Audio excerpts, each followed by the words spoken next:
Shalom saudaraku yang terkasih di dalam nama Tuhan Yesus Kristus. Selamat pagi, salam sejahtera untuk kita semuanya. Saya Ardi, menyambut Anda di dalam renungan Kristen Saudara Rohani. Selamat datang kembali di dalam renungan dan siraman rohani pagi hari ini. Harapan kami, semoga saudara yang terkasih dalam keadaan sehat selalu. Kiranya damai dan sukacita Roh Kudus melimpah dan tercurah di dalam hati dan pikiran saudara saat ini.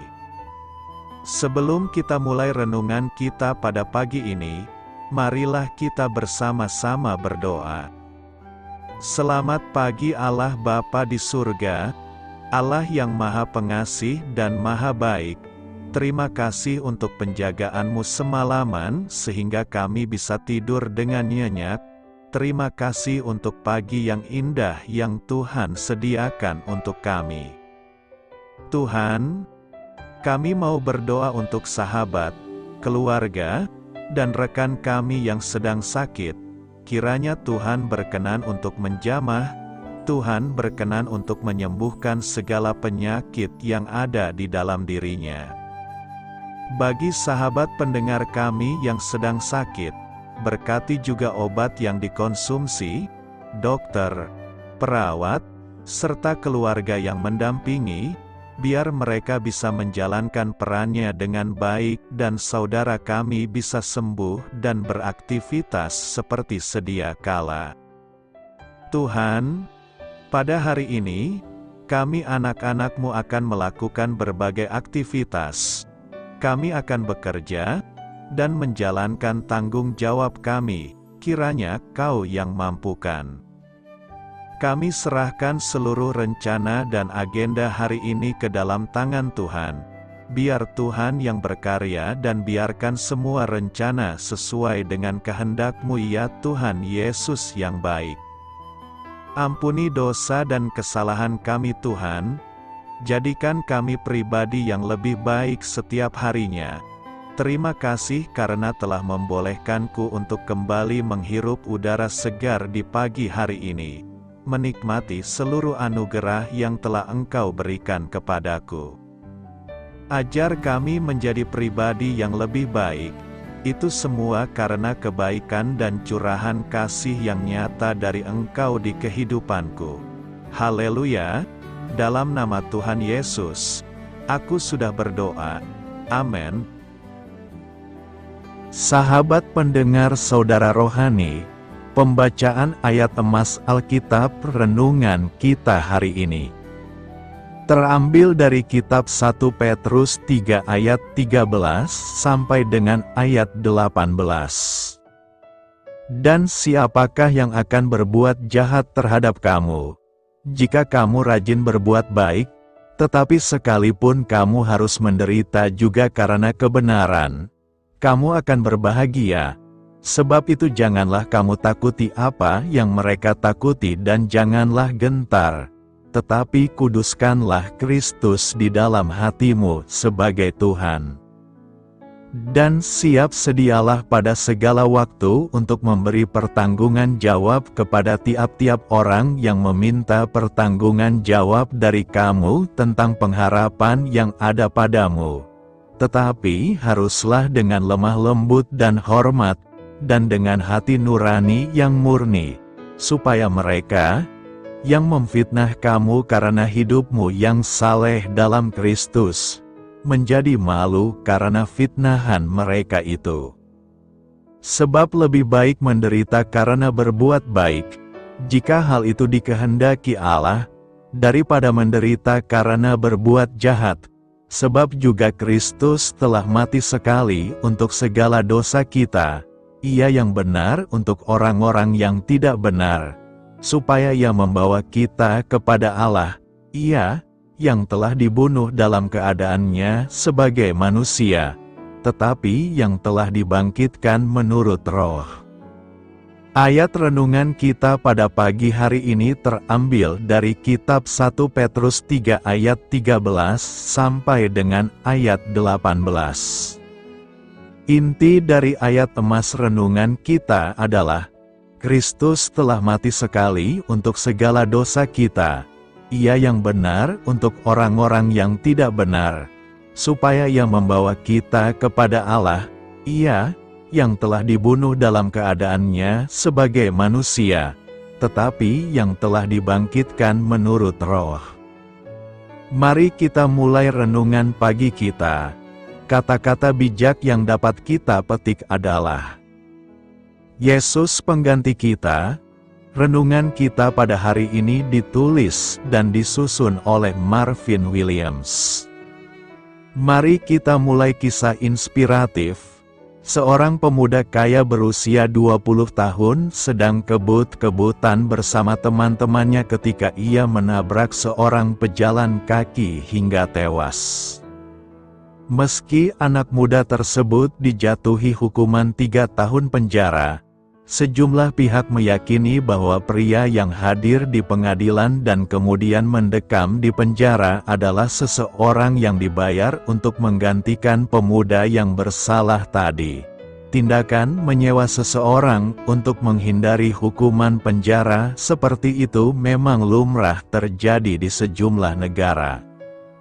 Kedengarannya memang keterlaluan dan tidak patut, tetapi lebih dari 2000 tahun yang lalu, Yesus menjadi pengganti kita dan telah mati sekali untuk segala dosa kita. Ia yang benar untuk orang-orang yang tidak benar, sebagai korban persembahan yang tak bercela bagi Allah. Kristus menderita dan mati satu kali untuk selama-lamanya bagi semua yang percaya kepadanya. Dia menanggung hukuman atas segala dosa kita pada tubuhnya yang tergantung di kayu salib. Tidak seperti orang yang menjadi pengganti pelaku kejahatan demi mendapat imbalan uang, kerelaan Kristus untuk menggantikan kita dengan menyerahkan nyawanya dan mati di atas kayu salib telah memberi kita pengharapan. Dia melakukannya guna menjembatani jurang tak terseberangi yang memisahkan kita dari Bapa.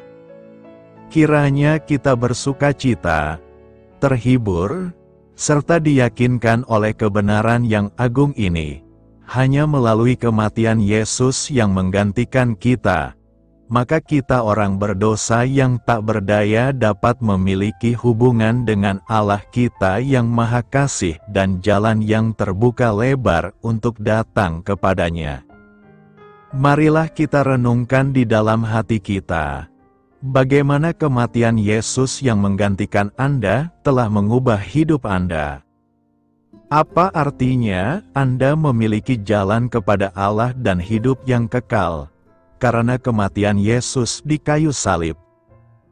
Hal ini patut kamu ketahui dan menambah wawasan kamu. Dalam 1 Petrus 3 ayat 13 sampai dengan ayat 14, Sang Rasul menyemangati orang-orang percaya untuk berbuat baik, bahkan apabila mereka menderita karenanya. Alih-alih takut, orang percaya harus tetap percaya kepada Allah dan siap untuk bersaksi baginya. Petrus mengingatkan kita bahwa Yesus menderita secara tidak adil dan mati untuk dosa-dosa kita.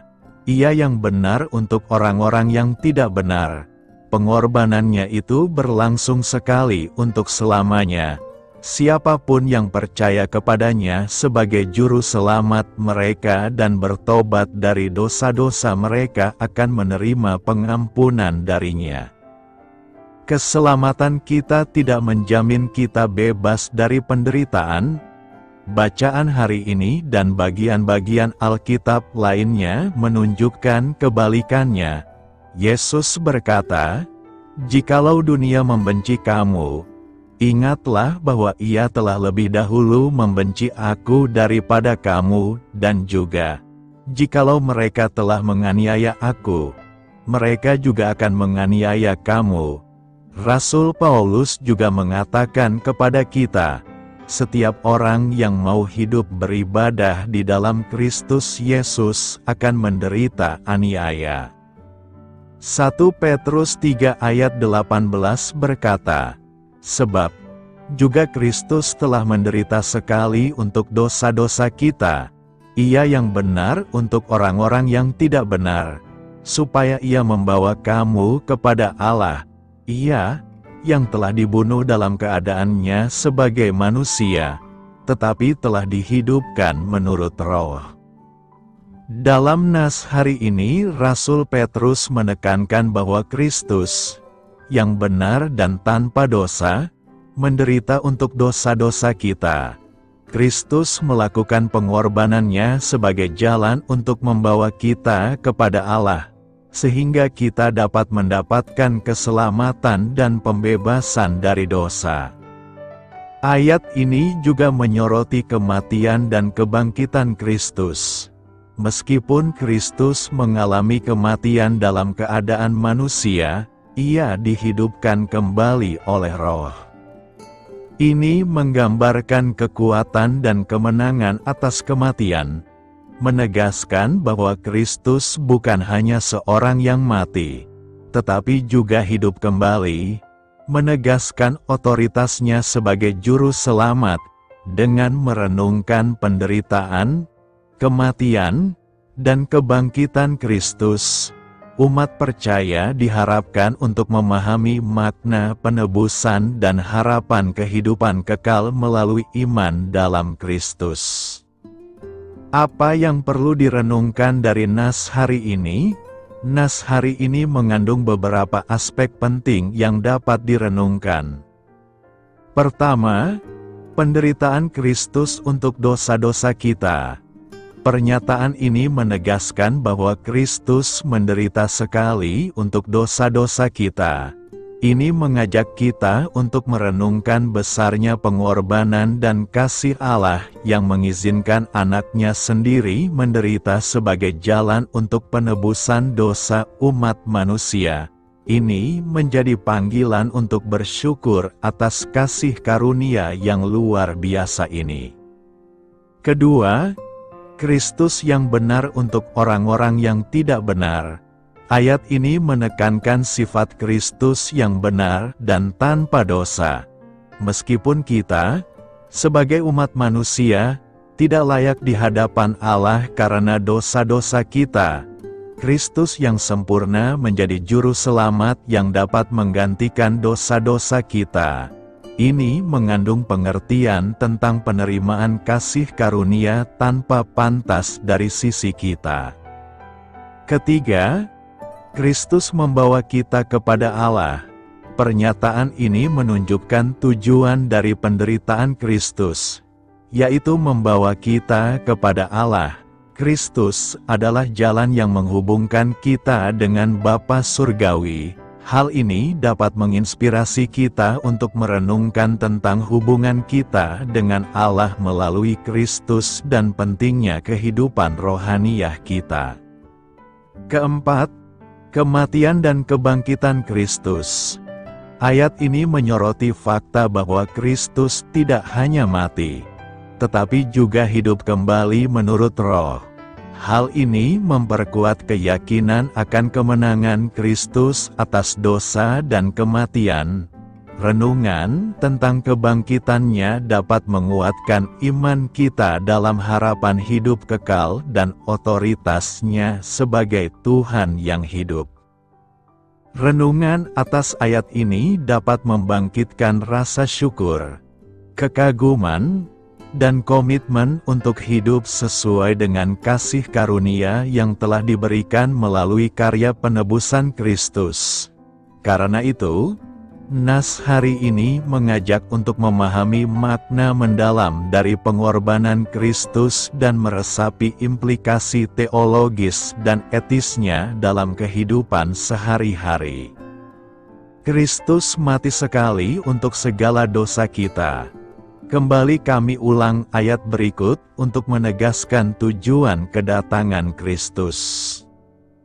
1 Petrus 3 ayat 18 berkata, "Sebab juga Kristus telah mati sekali untuk segala dosa kita, Ia yang benar untuk orang-orang yang tidak benar, supaya Ia membawa kita kepada Allah, Ia, yang telah dibunuh dalam keadaannya sebagai manusia, tetapi yang telah dibangkitkan menurut Roh. Kematian Kristus adalah untuk memusnahkan iblis, yang berkuasa atas maut, dan membebaskan mereka yang seumur hidupnya berada dalam perhambaan oleh karena takutnya kepada maut. Setelah memusnahkan iblis, Yesus tidak tetap mati, melainkan dibangkitkan menurut Roh. Karena itu, rangkaian Paskah ini harus kita peringati dengan beribadah kepada Tuhan, sebagai rasa syukur atas segala kebaikan-Nya, yang telah memusnahkan maut bagi kita. 1 Korintus 15 ayat 24 sampai dengan ayat 26 mengatakan, pergumulan Tuhan Yesus di dalam kubur adalah untuk membinasakan maut sebagai musuh yang terakhir. Yang dimaksud dengan maut bukan saja berarti kematian secara tubuh, tetapi Wahyu 20 ayat 13 sampai dengan ayat 15 mengatakan, ada kematian yang kedua, yaitu di dalam api neraka, yang menurut Matius 25 ayat 41, sebenarnya disediakan untuk iblis dan malaikat-malaikatnya. Dan iblis selalu berusaha supaya banyak orang masuk ke dalam neraka. Nas yang kita baca dan renungkan hari ini memberikan beberapa pelajaran bagi kita, yakni: pertama, Kristus telah mati sekali untuk segala dosa kita, berarti Kristus memberikan pengampunan bagi kita.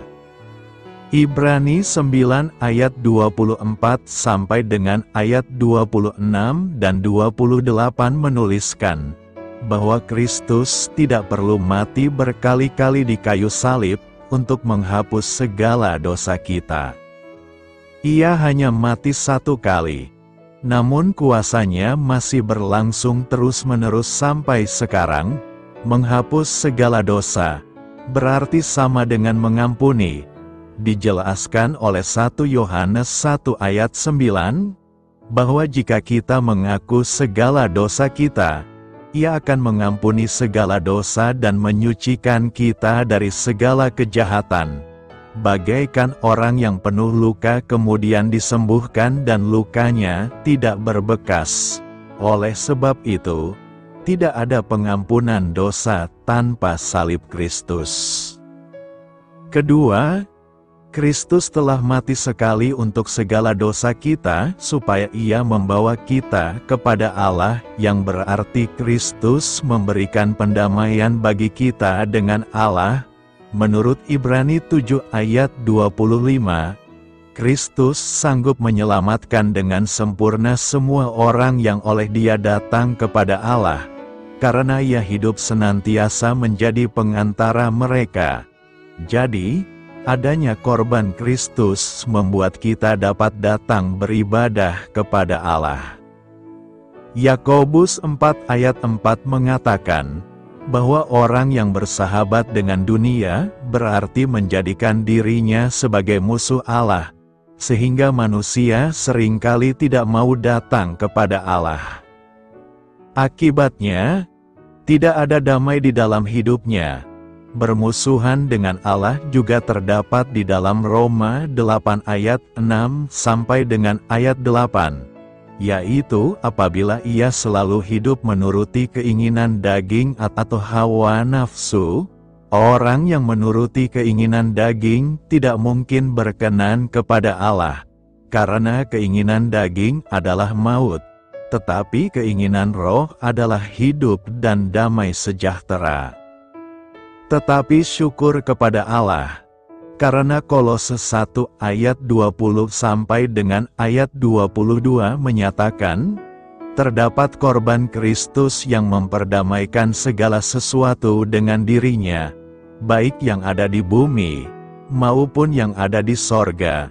Dengan demikian, hidup kita yang dahulu jauh dari Allah dan yang memusuhinya di dalam hati, pikiran, dan perbuatan kita yang jahat, oleh kematiannya telah diperdamaikan dengan Allah, sehingga kita merasakan kedamaian di dalam hidup kita. Ketiga, Kristus telah mati sekali untuk segala dosa kita, berarti Kristus memberikan penebusan bagi kita.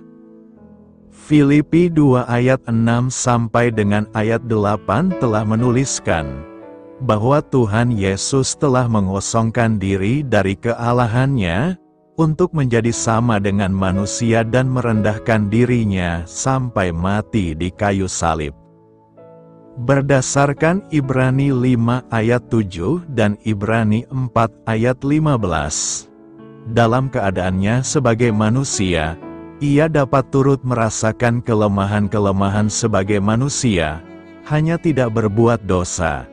Jika kita membaca 1 Timotius 2 ayat 3 sampai dengan ayat 6, itu semua dilakukannya supaya semua orang diselamatkan, dengan jalan menyerahkan dirinya sebagai tebusan bagi semua manusia.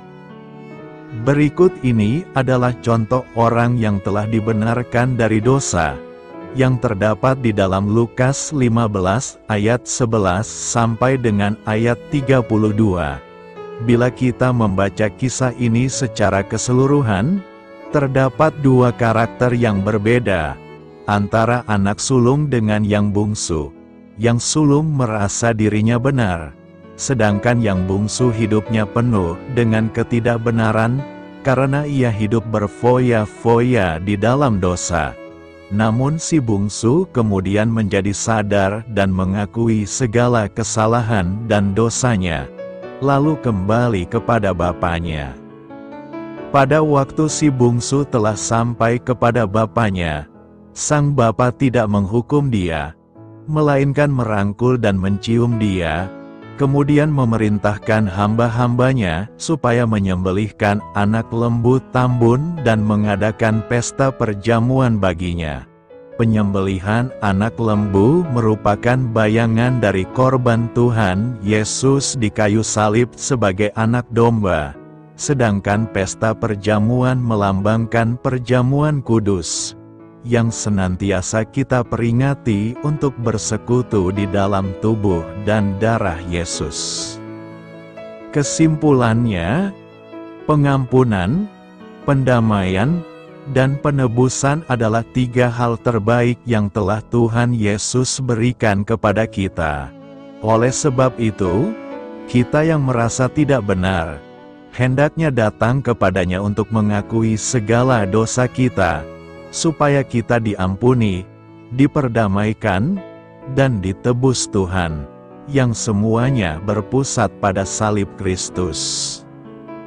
Apakah pengharapan hidup dalam 1 Petrus 1 ayat 3?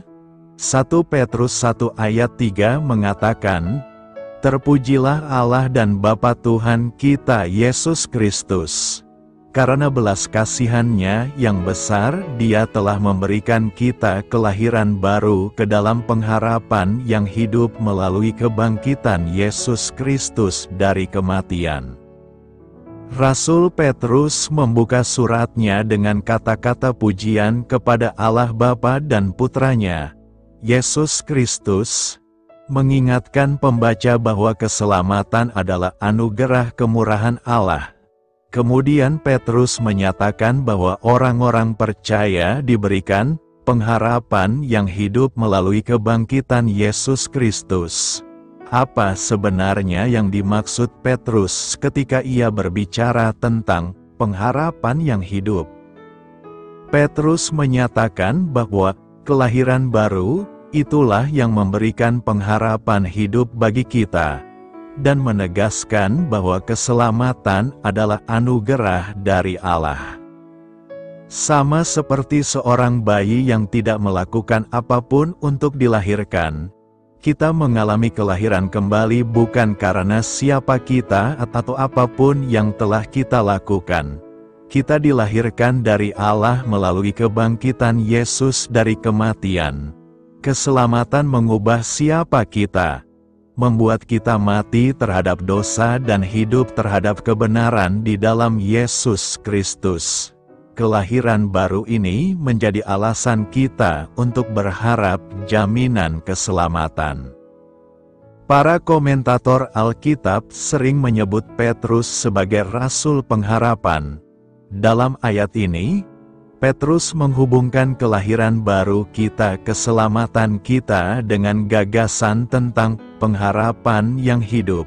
Pengharapan yang Petrus bicarakan bukanlah angan-angan yang biasa diasosiasikan dengan kata pengharapan saat ini. Kita mungkin berkata, "Saya harap tidak hujan," atau "Saya harap saya lulus ujian." Namun harapan seperti ini tidak ada dalam pikiran Petrus. Istilah Yunani untuk pengharapan dalam ayat ini berarti pengharapan yang penuh semangat dan penuh keyakinan. Pengharapan orang percaya ini tidak hanya hidup, namun juga hidup. CEV menerjemahkan frasa tersebut sebagai sebuah harapan yang terus hidup, berbeda dengan harapan yang kosong dan mati di dunia ini. Harapan yang hidup ini memberikan energi, hidup, dan aktif dalam jiwa orang percaya. Kami hidup dengan harapan yang besar, seperti yang dikatakan NLT. Pengharapan kita yang hidup berasal dari Juru Selamat yang hidup dan telah bangkit. Pengharapan hidup Petrus adalah Yesus Kristus. Sang Rasul sedang berbicara kepada orang-orang Kristen yang menderita penganiayaan di Asia Kecil. Kata-katanya dimaksudkan untuk menyemangati mereka dalam kesulitan mereka. Masa depan mereka terjamin karena kebangkitan Yesus Kristus. Pengharapan mereka ada pada kemenangannya atas kematian dan kehidupan kebangkitannya. Apapun yang dihadapi oleh orang-orang percaya yang teraniaya di dunia ini tidak dapat dibandingkan dengan berkat kebangkitan di masa depan dan kehidupan kekal yang akan datang. Harapan hidup berlabuh di masa lalu Yesus bangkit dari kematian. Hal ini berlanjut hingga saat ini Yesus hidup. Dan hal ini bertahan di masa depan Yesus menjanjikan kehidupan kebangkitan yang kekal. Pengharapan yang hidup juga memampukan kita untuk hidup tanpa putus asa ketika kita menghadapi penderitaan dan cobaan dalam kehidupan sekarang ini. Oleh karena itu, kita tidak boleh menyerah. Sekalipun manusia lahiriah kita sedang dirusak, manusia batiniah kita terus diperbarui dari hari ke hari. Karena penderitaan ringan yang kita alami sekarang menghasilkan bagi kita kemuliaan kekal yang tiada bandingannya. Jadi kita tidak fokus pada apa yang terlihat, tapi pada apa yang tidak terlihat. Sebab apa yang terlihat hanya sementara, tetapi apa yang tidak terlihat adalah kekal. Tujuan pengharapan hidup kita digambarkan dalam 1 Petrus 1 ayat 4 sebagai warisan yang tidak dapat binasa, tidak dapat tercemar, dan tidak dapat layu, yang tersimpan di surga bagimu. Kita mempunyai warisan yang tidak akan pernah tersentuh oleh kematian, ternoda oleh kejahatan, atau pudar oleh waktu. Itu tahan kematian, tahan dosa, dan tahan usia. Warisan ini juga anti gagal karena Tuhan menjaga dan memeliharanya di surga untuk kita. Ini sepenuhnya aman. Sama sekali tidak ada yang bisa menggagalkan kepastian warisan masa depan kita. Manusia tidak bisa bertahan lama tanpa harapan. Harapan membuat kita terus mengalami pengalaman menyakitkan dan ketakutan akan apa yang mungkin terjadi di masa depan. Di dunia yang sudah terpuruk ini, di mana orang-orang menghadapi kemiskinan, penyakit, kelaparan, ketidakadilan, bencana alam, perang, dan terorisme, kita membutuhkan harapan yang hidup. Alkitab memberitahu kita dalam Efesus 2 ayat 12 bahwa mereka yang tidak memiliki Yesus Kristus tidak memiliki harapan. Orang-orang percaya diberkati dengan pengharapan yang nyata dan substansial melalui kebangkitan Yesus Kristus, melalui kuasa firman Allah dan berdiamnya Roh Kudus. Pengharapan yang hidup ini menghidupkan pikiran dan jiwa kita. Itu mengubah pikiran, perkataan, dan tindakan kita. Setelah kita mati dalam dosa-dosa kita sekarang hidup dengan pengharapan akan kebangkitan kita sendiri. Pengharapan hidup orang beriman adalah kokoh dan terjamin. Harapan ini kita punya sebagai sauh bagi jiwa, kokoh dan tenteram. Ia memasuki tempat suci bagian dalam di balik tirai. Yesus telah masuk ke sana mewakili kita sebagai pendahulu. Karena dia telah menjadi imam besar untuk selama-lamanya menurut peraturan Melkisedek, Yesus Kristus adalah juru selamat kita, keselamatan kita, pengharapan hidup kita. Doa saya menyertai saudara sekalian. Marilah kita menyampaikan doa syafaat. Tuhan Yesus, terima kasih, karena Engkau telah mati menggantikanku, supaya aku dapat kembali menjalin hubungan dengan Bapa. Amin. Sampaikan harapan dan permintaan saudara kepada Tuhan.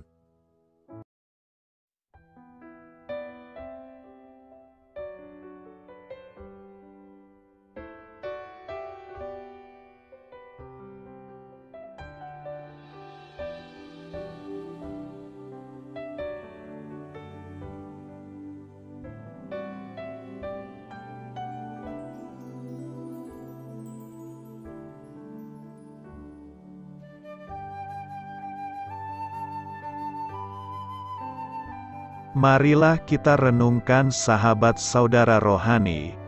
Demikianlah renungan firman Tuhan pagi hari ini. Semoga menjadi berkat dalam hidup kita. Dan sebelum kita memulai segala aktivitas kita pagi hari ini, marilah kita berdoa. Selamat pagi Bapa, malam hari telah berganti pagi. Kehidupan baru telah Engkau berikan kembali bagi kami. Bapa Surgawi, tolonglah aku menyadari kebutuhan orang lain, supaya aku dapat membagikan apa yang telah Engkau berikan kepadaku. Pada saat aku membutuhkan, berilah aku keyakinan bahwa Engkau akan mencukupkanku, melalui orang-orang yang mengasihi-Mu, bukan karena kami pantas atau layak, namun karena kasih karunia-Mu kami boleh ada, sebagaimana kami ada di pagi hari ini. Terima kasih Tuhan, atas kesempatan baru yang telah Tuhan berikan kepada kami, untuk bisa memperbaiki diri agar kami bisa lebih layak di hadapan-Mu. Hari ini kami serahkan semua perkara dan kesulitan yang akan kami lalui ke dalam tangan-Mu. Biarkanlah kami bisa memuliakan-Mu dalam segala aktivitas yang akan kami lakukan. Amin. Biarlah firman Tuhan menjadi pengingat untuk kita semua, bahwa tuntunan dari Roh Kudus akan selalu memberi jalan keluar bagi setiap permasalahan hidup kita, dan memberi kedamaian di hati kita. Sampai jumpa di renungan pagi saudara rohani berikutnya. Kiranya Tuhan selalu memberkati saudara semua hari ini. Amin. Shalom.